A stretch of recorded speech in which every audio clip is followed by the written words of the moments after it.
오늘은 교회에 대해서 좀 보도록 하겠습니다. 오늘은 가정에 이은 교회 정부는 이라는 제목으로 어떠한 통치가 교회에 구현되어야 하며 또 어떠한 모습으로 가정의 연상선상에 있는지 우리는 이 교회에 대해서 한번 살펴보고자 합니다. 지금 나눠드리는 것은 설교의 구조와 또 설교의 흐름도라는 걸 나눠드렸습니다. 요 순서와 요 방식대로 오늘 설교가 전개되는데요. 이 내용을 이렇게 나눠드리는 것은 좀 이렇게 보시고 좀 더 이해하시기 좋게 이렇게 나눠드린 겁니다. 오늘 내용은 조금 어려울 수도 있지만 그렇게 또 어렵지 않은, 왜냐하면 개인과 가정, 이걸 이제 교회 차원에서 어떻게 적용하여 생각할 수 있는지, 또 교회를 어떤 구조와 같은 모습으로 하나님께서 만드셨는지 이 내용을 좀 살펴보고자 합니다. 우리가 말씀을 들을 때 조금 달리 해야 될 태도가, 우리 교회에서는 누누이 말씀드린 바 있습니다. 이전에 이번 학기 때 제가 THN 과정을 하면서 저희 교수님께서 설교는 쉽고 은혜스럽게 해야 된다. 이 부분에 상당히 동의하지만 또 한편으로는 우리가 때로는 좀 질기고 또 단단한 말씀도 먹어야 한다고 봅니다. 들었을 때 와, 은혜 된다, 좋다 라고 하면서 나온 다음에 그것이 우리 삶에 어떠한 영향도 주지 못하고 잠깐 있다 사라지는 기쁨과 같다면 그건 우리의 삶을 변화시킬 수 없습니다. 우리가 점심 때, 저녁 때 혹은 맛있는 스테이크 집에 가서 고기를 먹고 입안에 큰 즐거움을 얻고 나온 다음에 바로 몇 시간이 지나면 배고픈 것과 같이 말씀을 들은 다음에 이것이 그때는 반짝 우리에게 기쁨을 주지만 어떠한 영향도 주지 못한다면 그것은 어떠한 것인가 한번 깊이 생각해 볼 필요가 있다는 겁니다. 사도 바울도 각 지역마다 돌면서 말씀을 전할 때 어느 한 지역에서는 말씀을 밤이 늦도록 오래 전하니까 어느 한 청년이 창틀에 이렇게 걸터 앉아 있다가 어떻게 됐죠? 졸아서 떨어져 죽었어요. 물론 하나님께서 그를 살리셨지만 바울의 강론함, 말씀을 전함에 있어서도 어땠다는 거예요? 그것이 좀 깊기도 하고 때로는 길기도 하고 때로는 졸만큼 지루하기도 했을 수 있다는 겁니다. 그러나 우리는 이런 모든 말씀들을 고루 먹음으로 인해서 우리는 잘 성장하는 하나님의 귀한 백성들이 되어야 할 줄로 믿습니다. 그래서 오늘 그런 성도님들의 이해를 좀 더 돕기 위해 오늘 그 유인물들을 또 나눠드린 겁니다. 오늘 메시지를 시작하기 이전에 우리가 이전 시간에 나눴던 내용들을 한번 되새긴 후 교회에 관한 내용을 생각해 보았으면 합니다. 하나님께서 가정에 맡기신 5가지 통치 책임이 있다고 하였습니다. 첫 번째 무엇입니까? 주권이고, 다음은요, 대표성, 다음은 법, 네 번째는요, 제재, 마지막으로는 연속성이라고 말씀드렸습니다. 이거는 성도님들에게 개인적으로 다 부여된 맡기신 그와 같은 통치 책임이라는 걸 알 수 있죠. 가정은 교회와 국가의 기원으로 또 5가지의 기본 요소가 있는데 이것은 맡기신 통치 책임하고 상당히 유사합니다. 첫 번째는 통치자가 있고, 다음으로는 대상자가 있으며, 그리고 세 번째로는 법이 있고, 네 번째로는 징계가 있습니다. 그 통치 책임의 법과 제재하고 아주 유사하죠. 그리고 연속성과 이 유산이라는 것도 거의 같은 것이라고 말씀드렸습니다. 그래서 유산은 어떠한 재산에 관련된 것이 아니라 누구의 아들인가라는 부분이라고 말씀드렸죠. 또 우리가 지난주에 나눴던 내용은 이렇게 중요하고도 토대가 되는 가정을 사탄이 공격하는데 특별히 반성경적인 사상과 이념을 가지고 공격한다고 말씀드렸습니다. 그래서 어제도 이거의 대표적인 열매가 서울에서 있었어요. 서울에 뭐가 있었죠? 서울 큐어 축제가 있었습니다. 서울 큐어 축제 현장, 언론 보도보다도 유튜브 같은 데 보면 그 동성애자들이 직접 촬영하거나 서울 큐어 퍼레이드 이쪽에서 직접 촬영한 현장 라이브 영상이 있어요. 이런 걸 보시면은 그 현장에 모인 규모, 그리고 그 사람들이 말하는 게 어떤 메시지인지를 알 수 있습니다. 그리고 반면에 또 어저께는 그거에 반대해서 거룩한 방파제라는 국민대회가 있었어요. 이와 같은 성경적 가정, 성경적 그와 같은 남자와 여자의 결혼, 이런 것들을 우리는 지향한다라는 이런 대규모 집회가 있었습니다. 근데 제가 듣기로는 저는 어저께 설교 준비하느라 바빠서 직접 찾아보진 못했지만 언론에서 항상 하는 것이 있습니다. 우리 교계에서 하는 거는 어떻게 해야 합니까? 굉장히 축소 보도예요. 한 10분의 1 정도 가량은 축소 보도합니다. 그리고 저쪽 이제 소위 말하는 반성경적인 진영에서 하는 건 어떻게 하죠? 굉장히 크게 확대해서 그와 같은 보도를 한다는 거예요. 그러니까 하나님 나라에 있어서는 이렇게 하고 그리고 하나님을 반대하는 일에 있어서는 저렇게 한다는 것을 우리는 알 수 있는 겁니다. 세상은 어찌됐건 이와 같이 반성경적인 사상과 이념을 통해서 하나님께서 만들어 놓으신 창조 질서를 무너뜨리려 한다는 것을 알 수 있습니다. 그리고 특별히 이런 일에 있어서는 진보와 보수 상관없이 모두 다 엑셀을 밟게 되죠. 특별히 지난 정부 이제 윤석열 정권에서는 차별금지법은 확실히 통과시키지 않는다라는 입장을 표명했습니다. 하지만 그가 많이 지명했던 대법원에서는 2024년 7월인가요? 2023년 7월인가요? 그때 그 동성 커플 건강보험 피부양자 적용에 대해서 그때 당시 조희대 대법원장이 지금도 그렇지만 그때 선고를 했죠. 어떤 선고를 했습니까? 동성 커플에게도 건강보험 피부양자 자격을 허용한다. 이걸 이렇게 적용을 했어요. 이게 성경적 가치에 맞습니까? 맞지 않습니까? 맞지 않아요. 그러니까 어찌됐건 세상은 그런 식으로 이제 흘러간다는 겁니다. 사탄은 전통적인 가족 개념을 이제 흔들죠. 한 남자와 여자의 결혼이 아닌 동성 간에도 가능하다고 바꾸어 버렸으며 혈연 관계로 이루어진 것이 아니라 더 많고 더 다양한 방식으로 발전하고 있다라고 말하며 이것을 거부하는 나라들을 향해서도 끊임없이 이것을 압박하는 그런 모양새입니다. 또 다른 형태의 공격이 나타나는데 가정 안에 존재하는 성경적 질서를 무너뜨림으로써 이 일을 진척시켰습니다. 소위 여성주의, 여성 우월주의, 페미니즘이라는 것과 청소년 인권 운동 관련돼서 이 일들은 상당히 활발하게 움직였고 이것은 모든 것을 퇴보시켰습니다. 그러니까 세상이 말하는 진보는 하나님 나라 입장에서는 퇴보입니다. 가장의 영향력을 축소시켰고 자녀들로 하여금 부모의 권위에 순종하지 않아도 된다고 말하며 이것이 무엇과 연결됩니까? 교회에서의 권위 복종치 않는 것. 또 무엇과 연결되죠? 학교 공교육의 붕괴. 학교 공교육에서도 누가 중요합니까?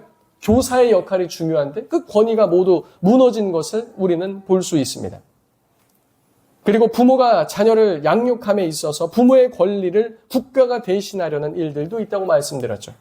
국가는 성경적 가정을 흉내낼 뿐 가정을 절대 대체할 수 없습니다.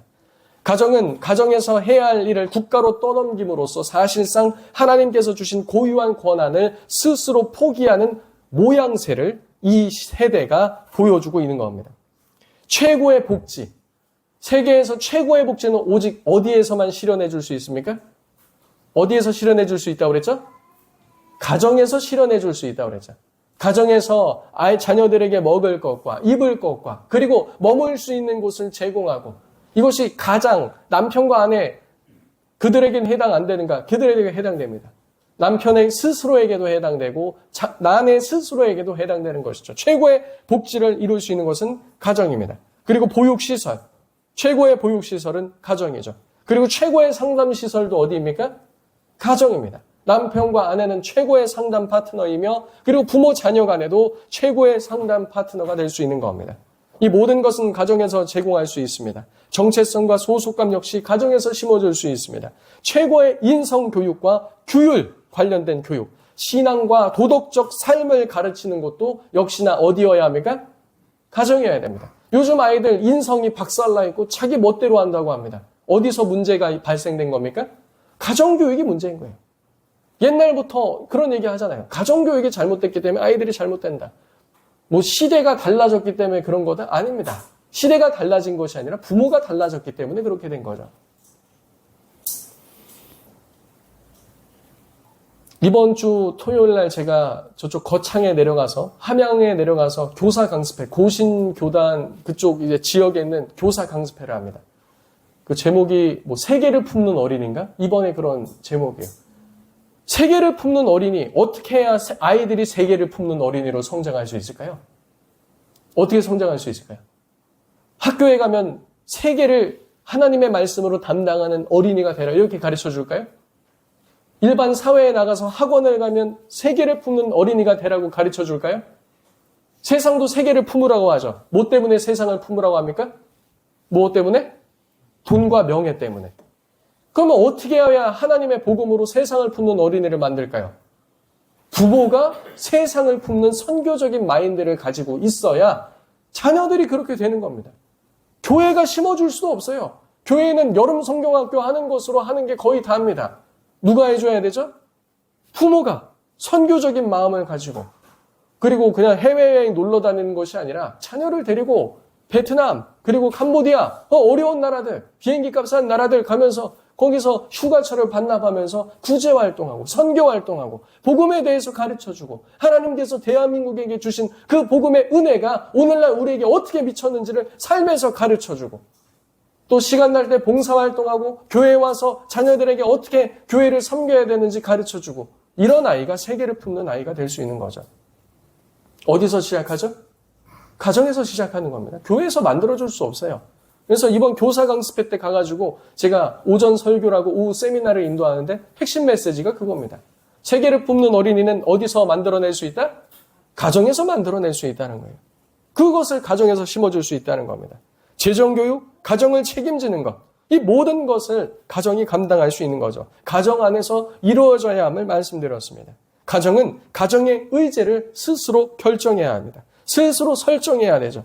부모 자녀가 해야 될 일을 국가에 맡김으로써 국가를 메시아처럼 인식하게 되면 곤란하다고 말씀드렸습니다. 난 이거 못하니까 국가가 알아서 해주겠지. 아니요. 나는 이걸 못하기 때문에 하나님께 부르짖으면서 우리 가정을 책임져 주시고, 나의 인생을 책임져 주시고, 우리 자녀들의 인생을 이끌어 주시고, 우리의 노후를 주님께서 보장해 달라고 우리는 그렇게 기도하면서 나아가야 되는 것 아니겠습니까? 세상이 우리들의 가정을 책임져 줍니까? 그렇지 않습니다. 세상은 계시록에 보면 더욱더 큰 정부의 모습으로 나타납니다. 거기에 복종하는 자들이 나옵니다. 이 세기 말로 갈수록 세상은 더 권세가 세지게 돼 있어요. 계시록이 말하는 겁니다. 그리고 그와 같은 세상 권세가 말하는 게 뭐예요? 짐승, 요한계시록에 짐승이 나오죠. 사단이 나오고 사단 앞에 그와 같은 짐승이 나오고 그 앞에 거짓 선지자가 나옵니다. 짐승은 뭡니까? 세상 나라를 말해요. 선지자는요, 그 세상 나라들이 선전하는 그 메시지를 떠드는 거짓 선지자들을 말합니다. 그들이 말하는 것이 무엇입니까? 짐승에게 복종하라는 거예요. 짐승에게 경배하라는 겁니다. 짐승이 말하는 건 뭡니까? 짐승이 하는 건 뭐죠? 용의 말을 하죠. 선지자들이 용의 말을 하죠. 뱀의 말을 합니다. 사단의 말을 하는 거예요. 거기에 그 짐승의 수를 따라서 인을 받은 사람이 누구에게 경배합니까? 짐승에게 경배하죠. 그건 뭐를 말하는 겁니까? 여기서 말하는 짐승, 세상 정부는 그냥 여기 국가 정부 단지 이것을 말하는 것이 아니라 하나님을 대적하는 세상 권세를 말하는 겁니다. 그리고 이 세상, 이와 같은 하나님 정부를 대항하는 세상 권세는 세상 권세가 등장하는데 우리는 누구에게 속한 자입니까? 어린 양에게 속한 자들인 줄로 믿습니다. 세상 짐승에게 속한 자가 아니라 우린 어디에 속한 자라고요? 어린 양에게 속한 자예요. 그러면 세상을 살아갈 동안 무엇이 이루어집니까? 이 충돌이 일어나는 거예요. 그래서 자신은 누구를 경배하고 섬길 것인가? 누구를 따라야 합니까? 우리는 어린 양을 따라가야 될 줄로 믿습니다. 그 훈련을 우린 지금부터 해야 된다는 거예요. 계속해서 국가에게 무엇인가를 맡기고 내가 해야 될 일들, 가정에 해야 될 일들, 주체적으로 말씀을 쫓아 해야 될 일들을 자꾸 국가에 떠넘기게 되면 나중이 되면은 이 계시록의 일들이 그냥 너무나 자연스럽게 이루어진다는 거예요. 나중에 와서 국가가 여러분들에게, 성도들에게 국가, 짐승에게 경배하라 이렇게 얘기 안 해요. 알아서 경배합니다. 알아서 굴복합니다. 근데 우리는 그렇게 되면 곤란하다는 거예요. 물론 오늘날 가정에서 감당하기 어려운 문제들은 국가 복지나 사회 시스템의 도움을 받을 수 있습니다. 일정 부분 도움을 받을 수 있으나 기본적으로 우리는 우리의 삶을 성경적 통치 가운데 가꾸어 나갈 책임 있는 존재들이라는 겁니다. 오늘 이 시간에는 우리 지난 시간에 이어 교회 정부에 대해서 몇 가지 내용을 나누고자 합니다. 성경은 중앙 집권주의로 한 곳의 큰 권세를 결집시키는 것을 반대합니다. 이유는 우리의 타락한 본성 때문에 그렇습니다. 뭐 때문에 그렇다고요? 타락한 본성 때문에. 결국 모든 권세를 가지고 하나님을 높이는 데 사용하기보단 대체로 사람들은 자신을 섬기는 데 사용하기 때문에 그런 겁니다.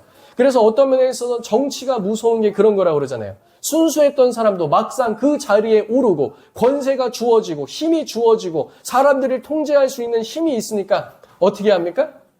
뭔가 해보고 싶은 거예요. 뭘 해보고 싶은 거죠? 하나님의 뜻에 따라서 그 사람들을 하나님께 돌리고 싶은 걸까요? 아니에요. 한번 왕이 돼보고 싶은 겁니다. 자신의 권세를 한번 누리고 싶은 겁니다. 그 결과 하나님을 대적하는 모습으로 나타나죠. 왜냐하면 죄인에게서 나오는 것은 선한 것이 없기 때문에 그렇습니다. 그것이 정치적 중앙 집권이든 혹은 종교적 중앙 집권이든 같은 이유이죠. 종교의 중앙 집권의 대표적인 예는 로마 카톨릭이라고 할 수 있습니다. 교황을 중심으로 일원화된 권위 체계를 가지고 있죠. 이것은 성경이 말하는 분산적이고 하나님 말씀에 따라 자치를 시행하는 원리와는 본질적으로 다른 방향입니다. 오히려 이러한 모습은 바벨탑과 같은 인간 중심 중앙 집권적 모델에 가깝다고 평가할 수 있습니다. 바벨탑은요, 종교적이고 정치적인 중앙 집권의 부패를 잘 보여줍니다. 하나님의 권위에 도전하는 사람들의 시도가 무엇인지를 잘 보여주고 있는 겁니다. 바벨탑은 그냥 탑이 아닙니다. 고대 신전의 형태를 띤 신학적 구조의 형상을 띠고 있으며 어느 방향에서 보아도 그 바벨탑은 하늘을 향하는 사다리처럼 보이는 구조를 띠고 있습니다. 이곳엔 사탄이 아담에게 제안했던 신학이 그대로 담겨 있죠. 즉 하나님 없는 자율적인 인간이 하늘에 이르는 길의 끝이 무엇인지를 나타낸다는 겁니다. 이 탑은 하늘과 땅을 연결짓고 있는 고리처럼 보였으나 이 고리는 누가 만든 겁니까? 사람이 만든 겁니까? 하나님이 주신 겁니까? 사람이 만든 것이란 사실입니다. 이 탑이 지닌 상징적인 목적은 타락한 인간이 모든 창조 세계의 중앙 집권적인 정부와 종교 체계를 이루려 한다는 것이죠. 자, 우리의 이름을 내자. 창세기 11장 4절에 인본주의의 첫 번째 공적인 선언이 나옵니다. 성도님들, 그리고 이와 같은 가까운 예는 역사 가운데 많이 되풀이되었고 오늘날에도 가까이 있습니다. 우리의 윗지방에 있어요. 우리 동족 누가 있죠? 북한이 있습니다. 그리고 이웃나라 있어요. 어디입니까? 중국이죠. 철저한 중앙 집권, 그리고 종교도 무엇을 위해 존재하는가? 중국 공산당을 위해 존재하지 않습니까? 북한에서도 종교는 무엇을 위해 존재합니까? 김일성 일가를 위해 존재하는 거 아닙니까? 시진핑 정권 때 뭐라고 얘기했습니까? 기독교는 무엇에 봉사해야 된다? 공산당에 봉사해야 된다. 그리고 제가 엊그저께 크리스찬 투데이 신문을 보니까 그 내용이 나오더라고요. 이제 중국의 3자교회, 지하교회는 그렇지 않아요. 어쨌든 국가의 허가를 받지 않은 지하에 있는 교회이기 때문에.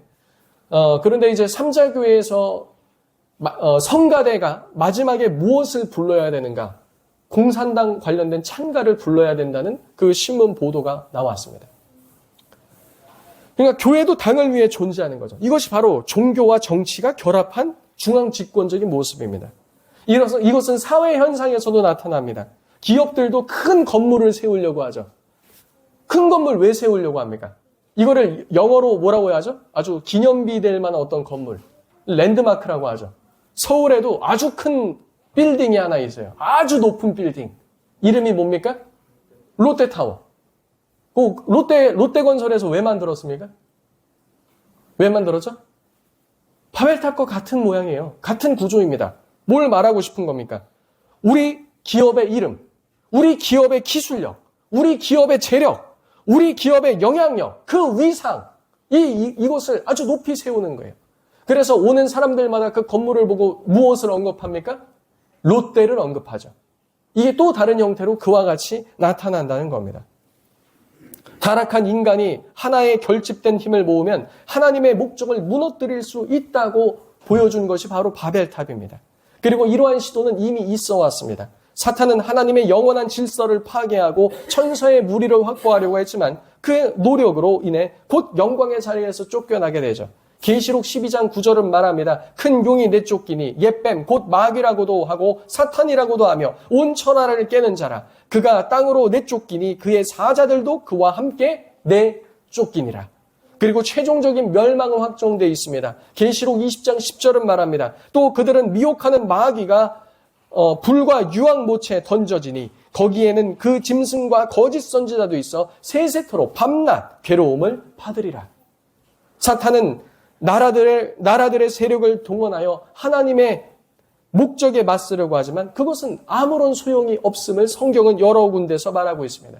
시편 2편 1절에서 2절에 어찌하여 이방 나라들이 분노하며 민족들이 헛된 일을 꾸미는가? 세상의 군왕들이 나서며 관원들이 서로 꾀하여 여호와와 그의 기름 부음받은 자를 대적하자라고 말합니다.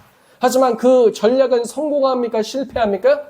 실패합니다. 시편 2편 후반절에 보면 여호와께서 비웃으시며 라고 하면서 또 나오죠.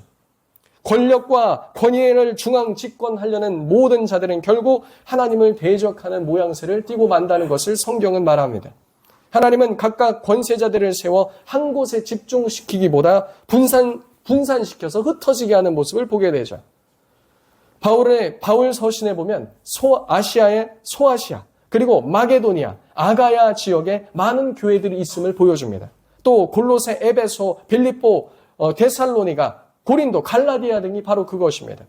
사도 요한은 바울과 신약에서 다른 저자들이 언급하지 않은 교회들도 존재하고 있음을 요한계시록 2, 3장에서 나열하죠. 바로 소아시아에 흩어져 있는 7교회가 바로 그 교회라고 할 수 있습니다.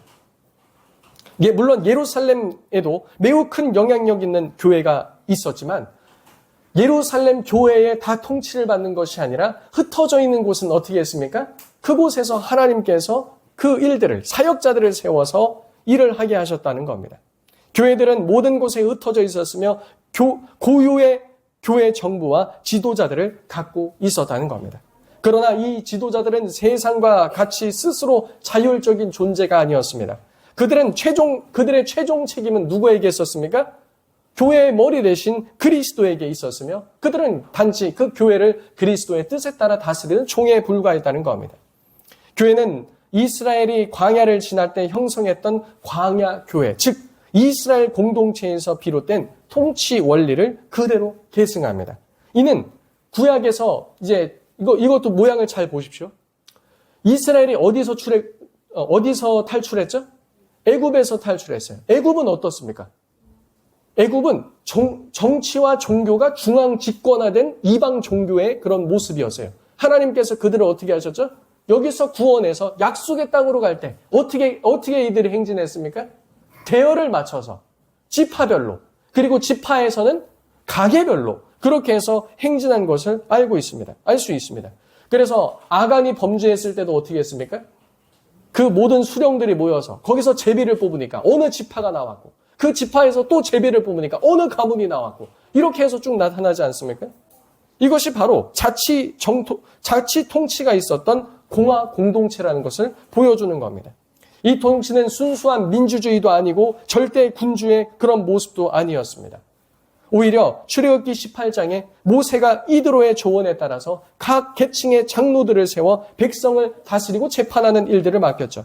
질서가 있고 분산된 통치 구조를 따랐다는 겁니다. 이 부분을 다시 설명하면 이스라엘 백성들이 광야에서 생활할 때 모세 혼자서 모든 것을 했던 것이 아니라는 거죠. 출애굽기 18장 21절에 능력 있는 자들, 곧 하나님을 두려워하며 진실하며 불의한 의익을 미워하는 자들을 뽑아 1000부장, 100부장, 50부장, 10부장으로 삼아 기 백성을 다스리게 하라라고 말합니다. 그러니까 모세가 혼자 다스린 게 아니라 누가 있었어요? 1000부장, 100부장, 50부장, 10부장들이 각각 있었고, 또 지파에는요, 지파에 우두머리가 있고, 또 가게에는요, 가게에 우두머리가 있고, 그와 같이 아버지가 있고, 할아버지가 있고, 이렇게 다 나름대로의 통치 체제가 있었다는 거예요. 그래서 신약의 교회도 이것과 무관하지 않다? 무관하지 않다는 거죠. 예루살렘 교회가 있고, 또 각 지역마다 무엇이 있어요? 교회들이 있고, 그래서 각 성마다 그와 같은 장로들이 있고, 교회를 다스리는 그와 같은 장로들이 있어서 이와 같은 권위가, 하나님께서 주신 권위가 온 지역 가운데 나눠져 있는 모양새를 보이고 있다는 거죠. 그래서 우리 오늘날 교회도 어떤 모습입니까? 우리 참사랑교회가 있고, 참사랑교회는 누가 있어요? 사역자가 있고, 그리고 이 지역교회 가운데는 무엇이 있습니까? 목사님들의 모임인 노회가 있고, 노회에서 무엇을 합니까? 지역교회 문제들을 처리하고, 그리고 그 노회는 봄노회와 가을노회가 있는데, 가을에는 노회만 있을 뿐만 아니라 총회가 있습니다. 총회 때는 각 노회별로 누구를 선발합니까? 대표자, 목사님 7, 장로님 3, 아마 7대 3일 겁니다. 7대 3의 비율로 해서 총대들을 선발해가지고 총회에 모여서 전체 고신 교회의 문제를 처리합니다. 같은 기간에 모든 교다들은 같은 시기에 같이 노회를 열고 같은 시기에 같은 총회를 엽니다. 각자의 위치에서. 한국교회는 그래서 어떻게 되는 겁니까? 한 몸 그리스도의 우주적 공동체이지만 동시에 각 지역을 다스리고 각 교회를 다스리는 자들을 하나님께서 각각 두셔서 질서 있게 그 모든 것들이 유지되게 하신다는 겁니다. 이게 바로 성경이 말하는 거예요. 구약적인 제도가 이어진다는 거죠. 사도행전 6장을 보면 교회 안에도 구제의 문제와 분쟁이 발생했습니다. 구제하고 나눠주는 걸로 인해 다툼이 발생되니까 이때 사도들은 모든 문제를 직접 처리하지 않고 누구를 세웁니까? 성령과 지혜가 충만한 자를 택하여 집사를 세워서 직분을 맡기게 되죠. 디도서 1장 5절에도 바울은 디도에게 각 성의 장로를 세우라고 말합니다. 이 각 성의 장로를 세우는 것은 각 성에 있는 교회들마다 직분자들을 세우라는 거죠. 다스리는 자를 세우라는 겁니다. 이는 지역 교회마다 하나님의 말씀을 기반으로 한 자치가 시행되게 하며 성경 기준에 따른 질서가 유지되도록 하셨다는 겁니다. 역시 디모데전서 3장의 교회 지도자의 자격을 상세히 언급하며 이 지도자는 가정과 자기를 잘 다스리는 자여야 한다는 것을 말해주고 있습니다. 다시 정리하면 신약의 교회는 장로 제도 그리고 집사 제도는 단순한 행정 구조가 아니라 출애굽의 장로 제도와 민수기의 회중 구조를 계승한 모양이라는 겁니다. 그게 초대교회에도 있었고 그게 오늘날도 여전히 존재합니까? 존재하지 않습니까? 존재한다는 거예요. 가정 안에서도 그 권세를 누가 나눠 갔습니까? 아버지와 어머니가 나눠 가져요. 그리고 그 위에 권세가 누구 있습니까? 할아버지와 할머니도 있죠. 그리고 이들은 모두 어디에 속했습니까? 교회에 속한 자들이죠. 또한 어디에 속했습니까? 또 지자체와 나라에 속한 자들이죠. 이와 같은 구조들이 다 분산되어 있다는 겁니다. 이러한 구조는 하나님의 백성이 하나님의 말씀과 공의 아래 질서 있게 다스려지는 방식이며 또 신약교회가 새로운 조직이 아니라 구약 때부터 이어진 하나님 나라의 질서 연속성상에 있는 공동체라는 것을 말해줍니다. 또한 일단 위임받은 지도자가 세워지면 그에게 순종하고 존경하는 모습에 대해 성경은 말합니다. 그래서 히브리서 13장 17절에는 너희를 인도하는 자들에게 순종하고 복종하라. 그들이 너희 영혼을 위하여 경송하기를 자신이 청산할 자인 것 같이 하느니라 라고 말합니다. 그래서 왜 자녀들은 부모에게 공경해야 됩니까? 엄밀히 말하면 부모하고 자녀하고 혈육관계이긴 하지만 각각의 사람이에요. 근데 왜 자녀는 부모에게 공경해야 됩니까? 그들을 위해서 자신이 그와 같이 계수받아야 될 자인 것처럼 자신이 하나님 앞에 그와 같은 모든 책임을 져야 하는 자인 것처럼 그들을 위해서 수고하고 애쓰기 때문에 자녀는 누구를 공경하고 누구에게 순종해야 됩니까? 부모에게 그렇게 해야 된다는 거예요. 교회에서는 어떻습니까? 교회에서 사역자들과 직분자들이 온 성도들을 위해 그렇게 하기 때문에 또 그와 같이 해야 된다는 거죠. 우리는 위정자들을 위해서도 어떻게 해야 됩니까? 위정자들에게도 순종하라고 얘기하고 있어요. 왜 순종해야 됩니까? 엄밀히 말하면 국가의 위정자들과 우리는 남남이죠. 하지만 어떻게 합니까? 이 국가를 다스리고 또 국가가 정상적으로 돌아가며 국민들이 그와 같은 안위함 속에서 지낼 수 있도록 그 수고를 하지 않습니까? 그래서 그 권세에 순복하라는 겁니다. 그래서 우리는 지도자를 뽑을 때 성경이 말하는 성경적 모델을 뽑아야 하는 거죠. 그러나 지도자의 위치가 독재적이거나 폭력적인 권력을 행사한다면 순종의 여부에 있어서 이게 걸리는 문제가 되기 때문에 상당히 난처하게 된다는 겁니다. 위정자가 말하는 것이 성경에 직접적으로 위배되거나 교회의 권세를 침해하는 일이 아니라면 교회는 직접 저항할 수 없기 때문에 그렇습니다. 그러니까 어려운 부분이에요. 그러니까 과거에도 보면은 일부 사람들마다 역사를 해석하는 견해가 다르겠지만 독재 정권이다 이렇게 말했던 정권들이 있어요. 근데 따져보면 독재의 형태를 가졌지만 경제적으로 부흥시키고 사람들이 잘 살게 만들고 이런 모습을 띈다면 그리고 교회에 있어서 직접 박해를 가하거나 어려운 일에 대해서 행사하지 않는다면 교회는 그것에 대해서 특별히 저항할 수 있는 명목이 없다는 거예요. 만약 저항할 수 있는 명목이 있었다면 중세시대 때도 교회는 어떻게 해야 됐습니까? 왕정체제를 향해서 깃발을 들었어야죠. 근데 칼빈도 그렇고 루터도 그렇고 당시 종교개혁자들도 어떻게 했습니까?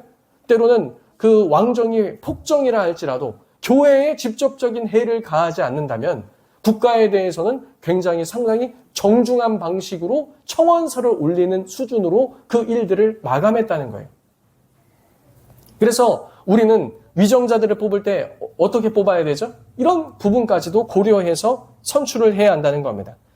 성경 히브리서 13장 7절 하반절은 말합니다. 저희로 하여금 즐거움으로 이것을 하게 하고 근심으로 하게 하지 말라. 그렇지 않으면 너에게 유익이 없느니라. 당시 바울이 위정자들에게 복종하라고 했던 그 말씀도 보면요. 무엇을 위해 복종하라고 합니까? 그들을 위해서 왜 기도하라고 하죠? 교회의 안위와 평안을 위해서 그런 겁니다.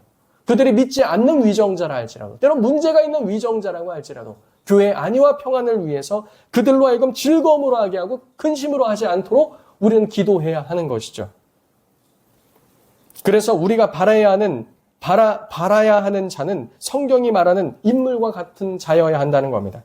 그래서 여기서 다시 예수님이 그 모범으로 떠오르게 되는 것이죠. 성경은 머리 대신 예수님께서 자신을 닮은 장로들을 교회에 세우셨고 사도행전 20장 28절에 이렇게 말합니다. 하나님이 자기 피로 사신 교회를 다스리게 하셨느니라. 교회는 몸과 마음이 멀어진 곳에서 효과적으로 다스릴 수 있는 조직이 아닙니다. 교회는 사람들의 삶을 깊이 이해하고 가까이서 돌봐야 하는 공동체이기 때문에 현장 중심의 영적 지도력이 반드시 필요하다는 거죠. 그래서 로마 교양청처럼 로마에서 막 말을 하면은 그대로 움직이는 것이 아니라 각 교회의 사역자들이 반드시 필요하다는 겁니다. 즉 각 지역교회마다 그 공동체를 직접 섬기고 책임질 수 있는 지도자들이 세워져야 한다는 거죠. 각 교회는 자격을 갖춘 지도자들에 의해 다스려지고 돌보는 성경에 기반한 교회 정부를 가져야 했습니다. 교회들 사이에 분쟁이 일어났을 때 각 지역교회가 온 대표들이 모여서 예루살렘에 모여 그 문제를 해결했죠. 이 모델이 바로 노예와 총회의 모델이라고 할 수 있는 겁니다. 결국 국가 행정은 국민과 지역사회의 실제 필요를 가장 잘 아는 작은 단위로 쪼개져 수행될 때 효과적이며 이로 인해 직접적인 돌봄과 중앙 권력의 과도한 집중을 막을 수 있다는 겁니다. 그래서 우리나라도 이 체제를 두 개 다 가지고 있어요. 우리나라는 중앙 집권적이며 동시에 지방자치 제도를 행하고 있습니다. 근데 지방자치 제도를 행하고 있지만 세금의 대부분은 중앙정부로 가기 때문에 또 지방자치단체들도 중앙정부로부터 그와 같은 국가 예산을 받아서 움직이기 때문에 우리나라는 사실상 지방자치 제도보다는 국가 중앙 중심의 제도를 많이 띠고 있다고 할 수 있는 겁니다. 하지만 지방자치 제도가 시행되고 있죠. 그래서 각 도마다 누가 있습니까? 도지사가 있어요. 그리고 그 도 안에 시마다 누가 있습니까? 시장이 있습니다. 그리고 각 동마다도 뭐가 있어요? 통장들이 있죠. 여기서도 보면은 여기에 역곡 3동 동사무소도 있고 여기는 범안동 행정복지센터가 다 있습니다. 거기에서 세세하게 시에서도 다 할 수 없는 것을 어디서 복지나 행정제도를 감당합니까? 이와 같은 세분화된 곳에서 다 감당한다는 거예요. 교회에서도 목사 혼자 할 수 없습니다. 그래서 직분자들이 있고 구역도 있고 전도회도 있고 전도회 안에서도 서로가 서로를 돌봐주고 하는 그런 시스템들이 필요하다는 거죠. 권세는 이와 같이 나눠질 때 세세하게 돌봐질 수 있다는 겁니다.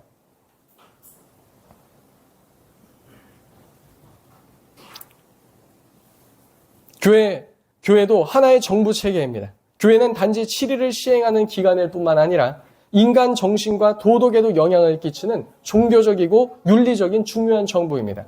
교회 밖에 있는 사람들조차 매 시대마다 어떠한 방식으로든 교회의 입장에 상당한 영향을 받았습니다. 교회가 성경적인 정부 구조를 제공하는 데 실패할 경우 그 결과 문화 전체에 치명적인 영향을 미치게 되죠. 자, 그래서 유럽에 있는 교회들이 무너졌을 때 어떤 결과가 나타납니까? 동성애가 창궐하고 이혼이 창궐하고 음란과 온갖 하나님을 대적하는 것들이 창궐하고 온갖 하나님께서 미워하시는 것들이 창궐하는 그런 모양을 보이지 않습니까? 우리나라도 오늘날까지 이렇게 인도함된 거는 그래도 누구의 역할이 큰 겁니까? 한국교회의 지대한 영향이 큰 겁니다. 제가 알기로는 15년 전인가 10년 전에 들었던 얘기가 우리나라에서 교회가 하는 복지를 이 한국 사회에서 철수해버리면요. 한국 사회의 복지제도 자체가 무너진다고 들었어요. 그 정도로 교회는 많은 역할을 하고 있다는 겁니다. 그러니까 우리 교회, 가정, 자기 개인, 그리고 가정, 교회가 해야 될 일을 자꾸 국가에 넘길 때 어떻게 되는 겁니까? 우리들의 영향력은 축소되고 세상 권세의 힘은 강해지며 그리고 결국은 이와 같은 문화 전체가 무너질 수 있는 문제가 발생된다는 겁니다. 그렇게 우리는 교회를 다스릴 자에게 그에게 필요한 자질에 맞는 자를 세워야 한다는 걸 알 수 있습니다. 부모는 가정에서 우리가 선택을 할 수 없어요. 근데 어디서부터는 선택을 할 수 있죠? 교회 제도부터는 우리가 선택을 할 수 있는 겁니다. 그러면 누구와 다스릴 자격이 있는 사람인가? 그게 오늘 우리가 읽은 말씀에서도 나오는 거 아닙니까? 성경은 먼저 자기를 잘 통제하고 다음으로는 가정을 말씀으로 잘 통치하는 그런 증명된 자를 교회의 지도자로 세우라고 말하고 있습니다. 그리고 사실 이와 같은 건 어디에도 그대로 적용돼야 됩니까? 어디에도 적용돼야 되죠? 가정과 교회에 방금 적용했죠. 자기를 잘 다스리고 가정을 잘 다스리는 자가 교회를 다스릴 수 있다. 그러면 국가에서 지방자치단체의 장들을 뽑을 때 그리고 국가의 대통령을 뽑을 때 무엇이 적용돼야 됩니까? 무엇이 적용돼야 되죠? 그는 자신을 잘 다스리는 자인가? 청렴한 자인가? 다음은요? 그는 가정을 잘 다스리는 자인가? 그리고 그가 정치 행보를 통해서 그는 성경이 말하는 그와 같은 인물에 부합한 자인가? 이거를 우리는 봐야 된다는 거예요. 세상에서 능력 있는 자는 그건 두 번째, 그건 세상 사람들의 기준이고요. 우리는 능력 있는 자를 뽑는 게 아닙니다. 하나님 말씀에 부합한 자를 뽑고 하나님은 그런 사람을 통해 다스리는 거예요. 우리는 큰 그릇을 뽑는 게 아닙니다. 깨끗한 그릇을 뽑는 겁니다. 그러면 누가 그를 통해서 역사하는 겁니까? 하나님을 통해서 역사하는 거예요. 능력 있는 거 소용없어요. 하나님께서 역사와 시기가 잘못 맞물리게 하면 어떻게 되는 겁니까? 그는 헤쳐나갈 수 있는 능력이 있어도 그 나라는 그냥 망가지는 겁니다. 우리는 이런 것을 생각해야 된다는 거죠. 그런데 그리스도인들도 이것과 이것을 따로 나눠서 생각해요. 그게 바로 세상 속에 살면서 하나님과 상관없는 가치관을 갖고 사는 전형적인 이중적 형태의 그리스도인이라는 거예요. 그러니까 교회에서는 훌륭한 집사님, 장로님, 집에서는요 그냥 세상보다 못한 부모님 이런 게 되는 거 아닙니까? 왜 이게 나눠지는 겁니까? 왜? 이게 한국교회의 문제라고 봅니다. 우리 참사랑교회는 이것을 잘 극복해야 될 줄로 믿습니다. 잘 극복해야 돼요. 우리는 그냥 세상 나라 사람이 아닙니다. 특별히 중요한 것은 영적인 자격입니다. 그들이 세상 권력이나 영향력 있는 위치에 있는지를 성경은 전혀 고려하지 않습니다. 그런 조건들은 전혀 중요하지 않습니다. 사도들이 요구한 것은 단 하나였습니다. 사도행전 6장에 보면 칭찬받고 성령과 지혜가 충만한 사람이라고 성경은 말하고 있죠. 그렇게 성령에 충만한 예수의 사람이 필요했습니다. 왜냐하면 모든 권위가 예수님께로부터 나오기 때문에 예수님을 닮은 사람이 그 일을 잘 감당할 수 있는 기본적 조건이 되기 때문에 그렇습니다. 사랑하는 성도님들, 교회의 모든 권위는 그리스도께로부터 나오는 줄로 믿습니다. 그분에 의해 세워졌기 때문에 그런 권위를 갖습니다. 교회에 모인 자들은 하나님의 말씀으로 다스림을 받을 뿐만 아니라 그리스도인으로서 세상을 다스리는 자로 그와 같이 부름을 받았습니다. 그렇게 교회는 예수께로부터 그분을 대신하여 이 땅에서의 사역을 감당할 수 있는 권한을 받았다는 겁니다. 마태복음 16장 19절은 그래서 말하죠.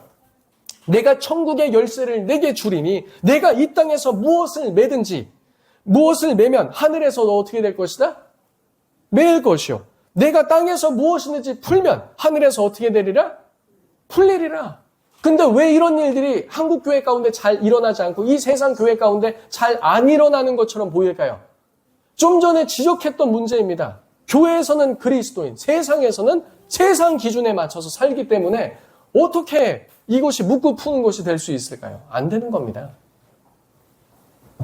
그렇게 개인 간의 문제나 조언으로도 해결되지 않는 분쟁들은요, 자기를 잘 다스리는 장로들이 이끄는 교회가 그리스도의 이름으로 율법적 판단에 따라서 판결을 내려줄 수 있는 영역이 되어야 합니다. 그래서 성도님들 개인의 문제, 가정의 문제, 그리고 성도들 간의 문제가 있을 때 세상 법정이나 다른 데 가서 상담받을 게 아니라 먼저 어디에 와야 되죠? 교회에 와야 돼요. 그리고 교회 위정자들에게 물어봐야 됩니다. 목사님, 혹은 전도사님, 장로님 이런 거에 있어서 어떻게 생각하십니까? 근데 우리는 이런 것들을 잘 물어요, 안 물어요? 잘 안 묻습니다. 왜 그렇죠? 나도 생각할 수 있고 나도 생각이 있다 이거예요. 근데 그렇지 않아요. 하나님께서 각 교회에 그런 권세를 뭐하러 주셨습니까? 각 교회 말씀의 사역자들을 왜 주셨습니까? 말씀의 사역자는 왜 말씀을 그렇게 심도 있게 배우고 왜 공부하죠? 뭐하러? 알아서 다 판단하면 되는데? 뭐하러 와서 설교 듣습니까? 그냥 혼자 말씀 읽고 판단하면 되는데? 그렇지 않다는 거예요. 제가 이번에도 뭔가 법적인 좀 분쟁이 있어서 관련돼서 쭉 보니까 저도 나름대로 열심히 공부한다고 했는데 어저께 저녁에 아는 변호사님하고 1시간 15분 통화하면서 몰랐던 것들을 질문하니까 와, 저는 분명히 공부하고 찾아보고 심지어는 이제 인공지능을 사용해서 관련된 것들을 분석하고 해서 나름대로 얼추 많이 도달을 했는데 역시 전문적으로 공부한 사람의 몇 마디 조언은요. 야, 위에서 내려다보고 핵심도 찌르고 또 워낙 법 체계가 넓기 때문에 각 분야의 전문가들이 있어요. 성경에도 뭐 구약 전공이냐 신약 전공이냐 또 그 전공에 따라서도 뭐 예를 들어서 창세기 전공이냐 시편 전공 나눠지는 것처럼 이 전공 분야가 다양한 것처럼요. 그렇게 가서 조언을 받을 필요가 있다는 거죠. 그래서 성도들 간의 분쟁이 있을 때 어떻게 해결해야 됩니까? 둘이 치고받고 싸우다 안 되면 법정 가야 됩니까? 그럼 어디로 와야 됩니까? 어디로 와야 되죠? 교회에 문의해야죠. 그리고 교회의 판결에 따르려고 해야죠. 그래서 사도 바울이 책망한 게 그거 아닙니까? 아니, 교회에 지혜자가 없어서 세상 법정에다 그렇게 하냐. 교회의 범위는요. 하지만 어느 정도 경계가 있습니다. 성경이 명시한 범위를 넘어설 수 없습니다. 교회의 지도자들의 사명은 다음과 같습니다. 죄된 행위로부터 교회를 정결하게 지키는 것. 그러니까 정결하게 지키기 위해 이런 분쟁들과 문제들을 우리가 도움을 받을 수 있죠. 두 번째로는 교리적인 오류로부터 지키는 것. 세 번째는 범죄자에게 회개의 필요성을 깨닫게 하는 것. 네 번째로는 죄인이 진심으로 회개하고 반드시 회복시켜야 될 책임이 있다는 것. 만일 회개가 이루어지지 않는다면 교회는 그에게 경고하고 그 경고를 받지 않을 경우 출교할 수 있는 권한까지 있습니다. 그렇게 하는 것은 무엇입니까? 교회의 거룩성을 유지하기 위함이며 죄악된 것을 도려내기 위함이다라는 거예요. 썩은 부위가 있기 때문에 도려내야 한다는 거죠. 교회 내 신자들의 분쟁은 교회 지도자들에 의해 다뤄져야 됩니다. 특별히 그리스도인들은 예수 그리스도를 대표하는 장로들의 권위 아래에 있기에 교회가 성도들 간의 분쟁을 치리하는 것은 자연스러운 겁니다. 단순한 의견 충돌이나 판단의 문제는 교회가 처리할 수 있는 거죠. 그리고 심지어 개인의 문제, 가정의 문제도 가지고 올 수 있어요. 왜 그렇습니까? 목사님, 근데 아까 말한 1, 2, 3, 4번에 해당하지 않는 것 같은데요? 해당합니다. 뭐 때문에 그렇죠?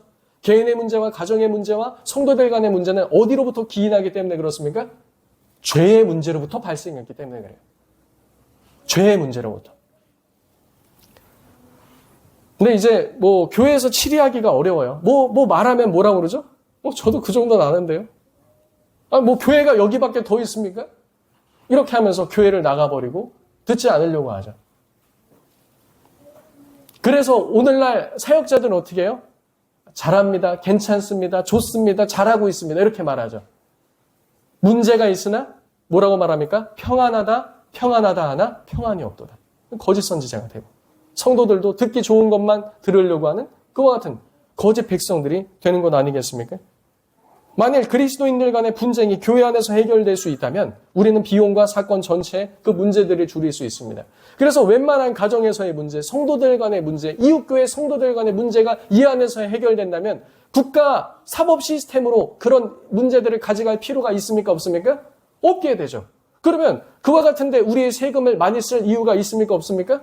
없게 됩니다. 자연스럽게 국가에서 할 일은 줄어들게 되고 우리의 세금을 걷는 일들도 줄어들게 되고 우리의 가게에서는 좀 더 그와 같은 재정 여유분들을 확보할 수 있게 된다는 겁니다. 그래서 자치를 시행할 수 있게 되는 거죠. 교회는 이런 것만 있는 게 아닙니다. 마지막 부분입니다. 복지에 관련된 것도 있습니다. 예수 그리스도의 교회는 자발적인 복지 공동체로서 성도들의 필요를 돌봅니다. 초대교회는 성령께서 성도들의 마음을 감동시켜서 일부 사람들은 자신의 땅을 팔아 그 당시에 초대교회 핍박때 해고당한 자들, 어려움 당한 자들, 그런 자들의 필요를 채워주었습니다. 이것은 세상 정부가 하라고 해서 한 것이 아닙니다. 가정이 스스로 필요를 감당할 수 없을 때 교회는 성도들의 자발적인 헌신과 관대함 가운데 이 필요를 채웠던 것이죠. 주의 사명과 일을 감당함에 있어서도 이스라엘 백성들은 자발적으로 하나님께 자신을 드리기를 주저하지 않았으며 하나님 나라를 위해 이와 같은 재정 드리기도 주저하지 않았다는 겁니다. 그래서 그들이 가지고 나왔던 출애굽 당시에 많은 은금과 폐물들, 하나님의 성막을 짓는다고 할 때 어떻게 했습니까? 가지고 나왔습니다. 온갖 그와 같은 것들로 성막을 만들고 기물을 만들고 이 모든 것을 하나님 나라를 위해서죠. 그리고 역대하 24장에 보면 그와 같이 국가가 이제 제대로 정비돼서 성전이 세워지고 출발할 때 어떻게 합니까? 많은 자들이 하나님 앞에 예물을 드리며 하나님께서 명하신 바에 따라 11조도 드리고 헌금도 드림을 통해 교회는 재정을 확보하게 되고 이것을 통해 하나님 나라에 필요한 일들과 사명들과 사역을 감당하는데, 사업을 감당하는데 이 재정들을 사용했다는 겁니다. 그래서 예수님께서도 뭐라고 말씀하십니까? 가이사의 것은 누구에게? 가이사에게. 하나님의 것은 하나님께 드리라는 겁니다. 그래서 우리는 이중적인 국적을 갖고 있어요. 이 세상에 살기 때문에 이 세상에도 세금을 내야죠. 그리고 하나님 나라에도 속했기 때문에 하나님 나라의 정부가 돌아갈 수 있도록 그와 같이 헌금과 11조와 여러 가지 예물을 통해서 그 일들을 감당한다는 겁니다. 바울 역시 고린도 교회에게 하나님의 백성은 자신의 수입의 일부를 하나님께 돌려야 한다고 권면하죠. 그는 성도들을 돕기 위한 헌금을 매주 첫날마다, 즉 주일마다 따로 떼라고 명령하였습니다. 고린도전서 16장 1, 2절에 성도들을 위하여 연보에 관한 것에는 내가 갈라디아 교회에게 명령한 것 같이 너희 고린도 교회에도 그렇게 하라고 말하노라.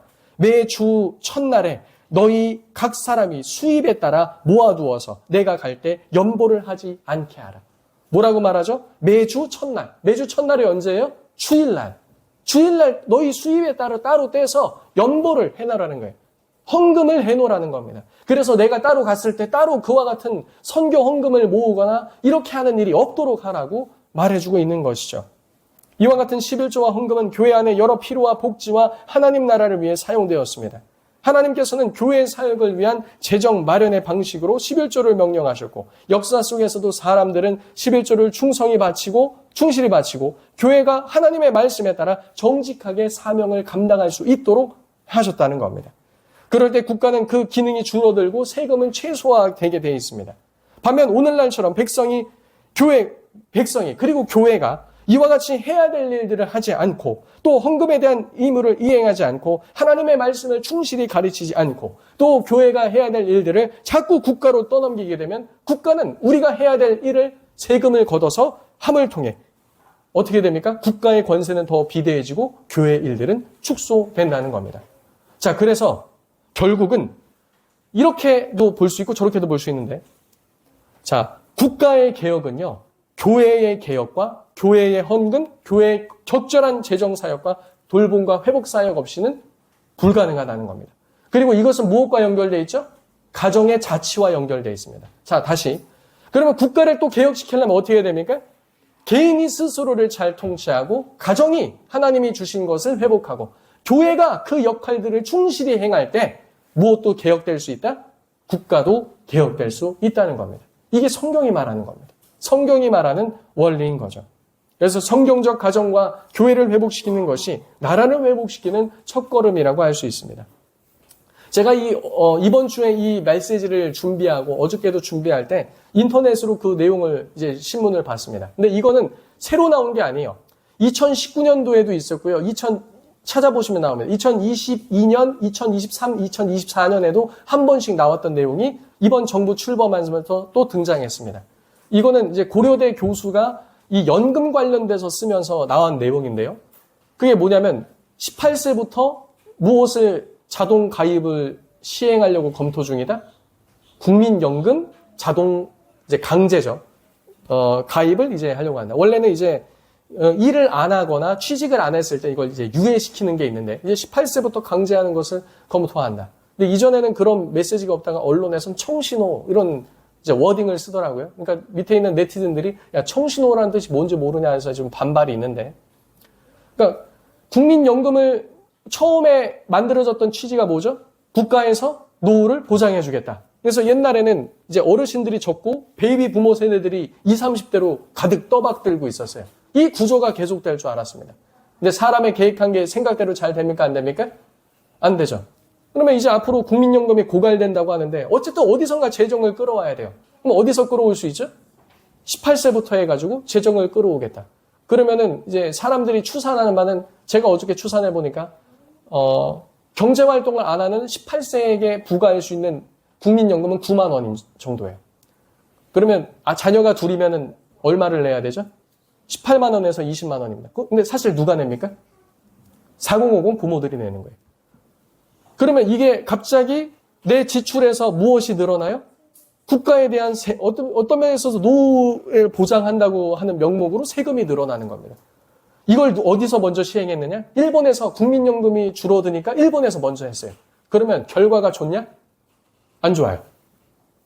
그렇게 끌어서 쓰면 이제 위에 원래 못 줄 세대까지 좀 더 줄 수 있는 거죠. 근데 결과는 안 좋은 거예요. 그럼 그 다음 세대는 이런 문제가 발생되는 겁니다. 그래서 일본에서는 뭐가 있죠? 그냥 편의점에서 하루 이틀 알바하고 그냥 집에서 최소로 사는 거예요. 지금 중국에서도 그런 게 유행하고 있다고 그래요.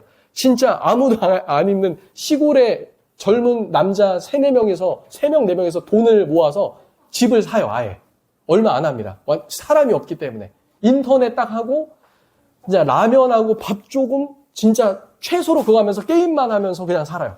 우리 어차피 어려운 거, 이렇게 우리 나름대로 인생을 즐기며 살겠다 이거예요. 이런 일들이 지금 전 세계적으로 일어나고 있습니다. 그리고 제가 가끔 이제 여행 관련된 유튜브도 봅니다. 그래서 여러 국가들을 다니는 사람들, 그리고 특별히 그냥 여행이 아니라 그 나라 사람들 인터뷰하는 걸 좀 봐요. 그러면 전 세계 사람들 다 비슷합니다. 다 경제적으로 어렵고 한 달 벌어서 집세 렌트비로 다 50%씩 나가더라고요. 요거 갖다 전 세계가 그냥 약간 편차만 있을 뿐. 이 말씀을 드리는 것은요, 우리가 이 말씀, 적어도 나의 통치, 스스로 통치, 가정의 통치, 교회의 통치를 회복한다면 하나님께서 우리들에게 은혜를 주실 줄로 믿습니다. 그리고 앞으로는 더 어려운 일들이 어쨌든 세기 말로 갈수록 더 있을지는 모르겠으나 초대교회 때 그 핍박과 어려움도 교회는 어떻게 했죠? 성도들은 잘 통과해 왔어요. 앞으로도 하나님께서 한국교회와 우리 성도들이 말씀대로 살아간다면 많은 은혜를 우리들에게 베푸실 줄로 믿습니다. 이 시간 우리 들은 말씀 놓고 함께 기도하도록 하겠습니다.